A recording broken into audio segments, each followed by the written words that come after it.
Best Game of the Year! Ito na yata ang pinakamagandang laban na nangyari sa PBA. Never say die comeback, Stephen Holt for the win. Panalo na, natalo pa ang Converge, iyak si Juan Gomez de Leaño. So heto na ang much-awaited do or die game sa pagitan ng Barangay Ginebra at ng Fiber Xers. SMB lang naman ang naghihintay sa semifinals. Will opening quarter, maagang binuksan ni Japet Aguilar at Scary Thompson ang opensa ng Ginebra sa kanilang back-to-back jumper, pero right away 1GDL at King Caralipio agad-agad na sumagot ng back-to-back 3-point shot. Bukod dyan, maagang naging aggressive din agad sa ilalim ang Twin Tower na si Balti at Justin Arana. Butit to the rescue si Jeremiah Gray sa kanyang first 3-point shot na nasundan pa ng isa mula kay Jason David off the bench. RJ Abarientos naman na nagtala ng career high last game. Heto't pinahirapan agad ng Converge sa pagbaba ng bola. Matinding pressure ang ginawa ng Fiber Xers, pinisikal si RJ. Natapos ang mainit na unang quarter, 21-19, up by 2 points ang Fiber Xers. Second quarter, Norbert Torres pinabayaan sa kanyang wing 3-pointer. Dito mabante na ang Gin Kings at nahype palalo ang Ginebra crowd dahil sa ginawa ni Japet Aguilar, monster 200 dunk. Ondara ng Gin Kings, heto pa Jason David, another 3-pointer at nasundan pa ulit ng isa mula naman kay Norbert Torres. Dahil dyan napatawag na ng emergency timeout si Coach Delta Pineda, abante ng 7 ang Gin Kings. After timeout, Balti sumagot agad ng end 1, kaso Stephen Holt na iwan ng bukas din sa kanyang corner 3-pointer. Well, malaki na sana ang labang ng Ginebra, kaso daming mininti sa free throw, shooting 7 of 16. Down the stretch, nakabawi din biglang Fiber Xers dahil kay Shani Winston at Concepcion na kumanalang naman ng combined 13 points. Gandang bunot ni Coach Delta at dahil dyan nabawi pa ng Converge ang lamang 40-39.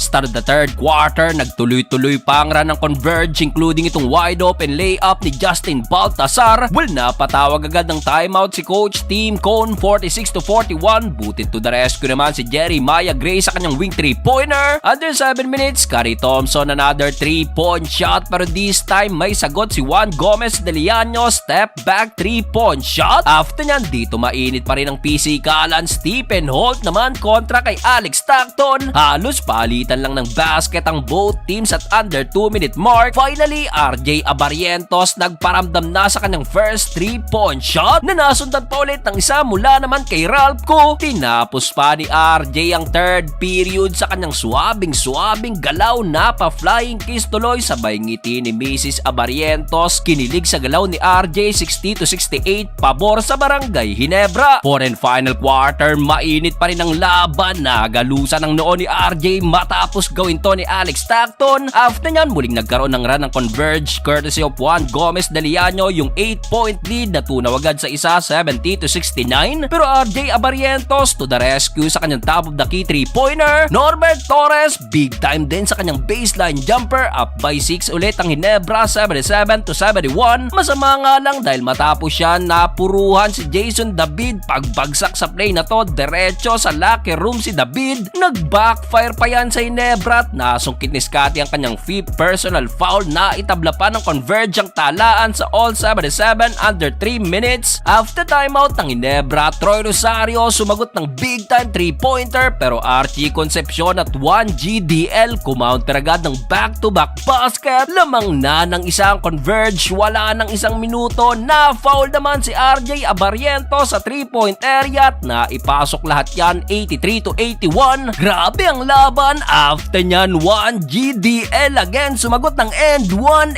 84-83. Last 10 seconds, RJ Abarientos masyadong maaga, nagmintis ang 3-pointer ni RJ, napailing na lang si Coach Team Cone. Last 3 seconds, lamang ng tatlo ang Converge. Jeremiah Gray na foul din sa 3, kamuntikan pang pumasok pero cold-blooded, Diyos mio, naipasok lahat yan ni Jay Gray. Tablang talaan sa all 86 at nauwi pang laban sa overtime. Well, overtime period, wala nang Scotty ang Ginebra dahil graduate na sa 4th quarter. Heto kumana pa ng big time 3-pointer si Archie Concepcion. Yun nga lang, Stephen Holt sumagot ng end 1 pero 1GDL pa rin, cold-blooded 4-point shot. Wala nang isang minuto, graduate din ang inabot ni Japet Aguilar. Lamang ng 4 ang Converge, 97 to 93. Last 20 seconds, nabuhayan pa ang Ginebra sa tres na to ni Troy Rosario, 97 to 96. Last 8 seconds, lamang ng dalawang converge. Diyos ko po, Stephen Holt for the win. Grabe at clutch na clutch si Stephen Holt na NSD pa ng Ginebra. Iyak sa dulo si 1GDL sa huli. Gin Kings pang papasok sa semifinals.